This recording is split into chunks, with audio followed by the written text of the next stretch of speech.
From AMF Christown in Phoenix, we're here for the title match of the handicap division of the Arizona Doubles Classic. Big day of action here. And two names starting to distance themselves from the rest of the pack in the handicap division in Arizona. Alexis, Atkin, and Alex Pellegrino. See you guys. This time with company. They went at it for the 1000th tournament title match yesterday. They're back here, Alex with his dad and Alexis with her friend Shelby Dempsey, going at it for the handicap crown today. We're picking up the action here in the 5th frame. Alexis and Shelby are getting 1 pin of handicap. That'll be interesting to see if that pin makes a difference down the road, as Alexis is doing all the odd-numbered frames in this Baker match and leaves a very makeable 6 pin there. And interestingly enough, they trail by a pin on the scoreboard, which makes it all even once you add in that pin of handicap. Good hole yesterday, phenomenal applause. And last week, you should have seen him nut it for his first win last week too. Yeah, I know it was out there yesterday. Yeah, he was. Yeah, he was. 3-2-0 on something that was not easy. Not at all. Very impressive. All right, Shelby Dempsey has yet to win a title of the now Dempsey triumvirate. Sister Tessa and, of course, 15-time champ Big Brother Riley. Clan Dempsey looking to win a title here. Alexis, a 4-time champ, and Pellegrino, of course, picked up $1,000 yesterday for winning his 2nd title, so this is all gravy for him. What a weekend for the Pellegrino family. Nice shot from Shelby there, yeah, 10 in the pit. Who's the non-titleist in that bunch? Right in the pit there. What a roll both Alexis and Alex are on. Father and son both doing their part here and climbing the ladder to get this far. They beat Sean Wood and Marcos Ulloa in round 1.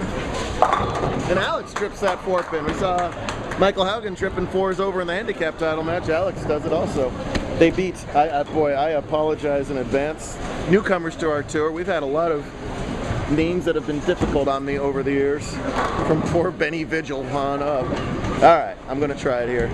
Finishing in 4th were Christown bowlers Chasana, Yermawadi, and Sharif Nur Hidayat. I think I was pretty close on that. They were really fun to bowl with. Christown brought a lot of local bowlers today. That was great to see, thanks to Eugene Robinson, who's bowled this tournament since its inception, for bringing a whole crew down. I hope they had a lot of fun. Hope they're watching this video. That's way right from Robert. He hasn't done that too much. He's been tough as nails here, and it's got to be so difficult on the fathers trying to do their part for their sons. It's so darn tough to win these tournaments. Duplex. Please do.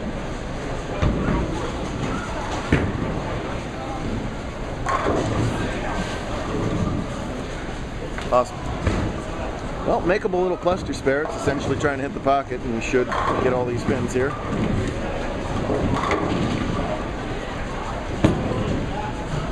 Look out. No, slides by twice in a row. He's not happy with that shot, but it's coming off a double. So as it stands, the lead shifts over to the Atkin Dempsey team. They now lead the match by 8 pins, adding in that extra pin of handicap. Anybody's game here still in the 2nd half, back 4 frames. Alexis, of course, won Best in the West for her first major title over Thanksgiving weekend, so on fire. And a pretty good time of year to be on fire. This is one of the more lucrative times of the season, and she misses to the right, which is very easy to do, by the way.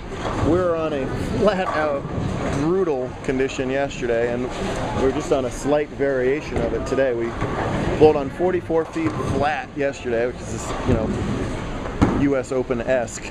Today, it's an old 5-pad machine here, so they pulled the outside pads back 6 feet.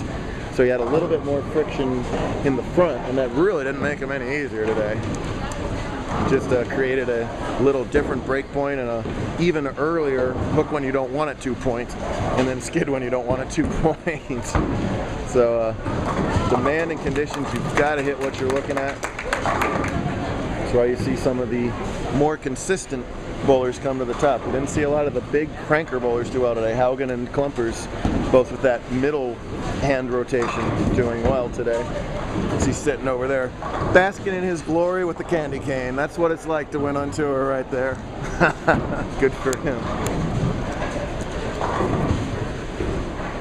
No matter if you're Stacy Lamb age or ASU age, And you get the pocket.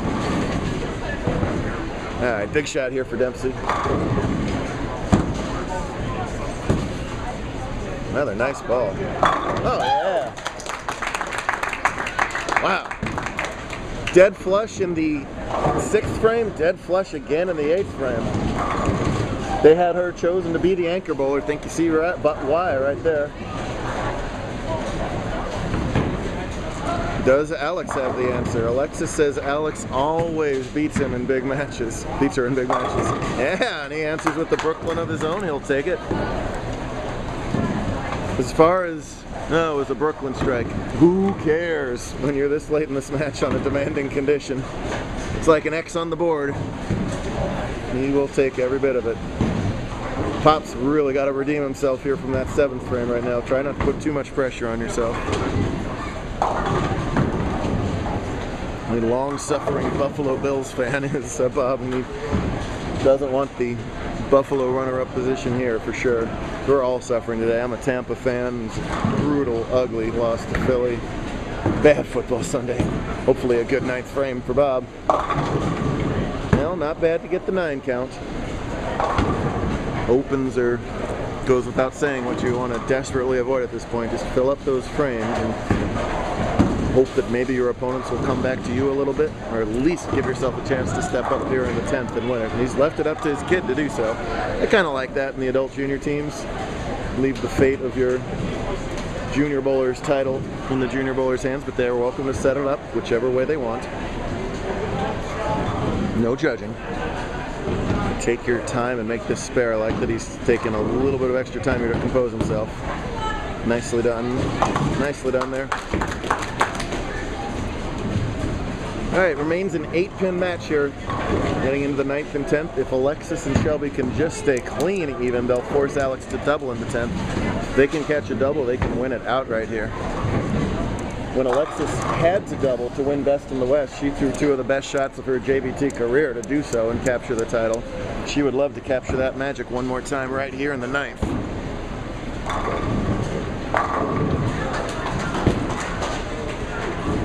Way left. Wow, what an unusual reaction that was. You tell me how a righty leaves a Brooklyn 5-7. Where did either the ball or the pins got to hit the 7, right? I did that earlier. Well, you throw a 1-pound ball there, young lady. There other different physics apply at that point. I throw a 7-pound ball. I see. What an, I mean, the ball rolled out, whatever. She doesn't throw a bunch of hand, but still, 5-7 Brooklyn is just bizarre. Well, she's perfectly capable of making it. Let's see what happens. Just too much of the 5, and the lead flip-flops again. Now the lead is 4 pins for the Pellegrinos heading into the 10th frame, but Dempsey has looked great her last 2 shots. Let's see what she can do here in the 10th. Down to 1 frame for a JBT title. Really a semi-major, 60 teams today. Of course. Pop to my left, Big Brother right behind him. I don't know where Tessa went.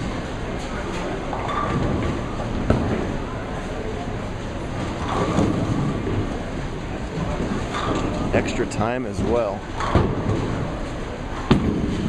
Oh, left. Well, could have been a heck of a lot worse than a 1-3. Once you miss that head pin left, you can leave all sorts of clusters, which become extremely tough. As it is, the makeable 1-3, however to call it easy, would not take the situation into account right here. Dry condition, it's choppable. I'm sure nerves come into play here, but you know how to make this. Come on, Shelby, pick this up. Keep it close. If she does spare it, Alex must spare in the 10th to win the title. Count not much of a factor here, fill ball defending. Much better shot there at the spare. Boy, I know she wishes she threw that shot on her first ball, because that was right there. But as it is, the count wasn't a factor because the team was on an open. So all in all, we'll take that spare, thank you very much. 6 or better forces Alex to mark.